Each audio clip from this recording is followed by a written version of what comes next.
духтаракҳои аҳли команда, як хабари дигарро мехоҳам имрӯз баҳри шумо бирасонам.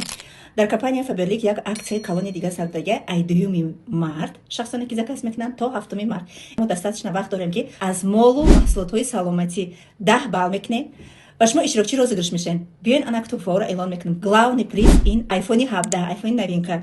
Аз 2 то 10 ҷо парагенераторҳои компания Фаберлика медонем ки эксклюзивни барои коргароша. А 11 то 20 ҷо палисос ҳам качестваш дар дараҷаи олӣ, специальна компания барои ҳамин коргарои командаш тайёр кардагай. Ай 21 то 30 мултиповер бисёр духтаракҳои мо дар драйв буд кардагиянд ки як гала функсияҳо доранд. Ай 41 то 100 ҷо боша павхаро 300 рубл. Агар шумо 20 балл кунед, дубор номтон нависа мешавад. 30 балл кунед, 3 бор.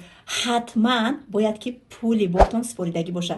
Числои 8 март тариқи прямой эфир дар телеграм канали ширкати Фаберлик бо ёрдами программаи случайни числ ана ҳамин бозӣ гузаронида мешавад. Марҳамат, хоҳишмандон метавонанд иштирок кунед. Мо аллакай иштирокчӣ.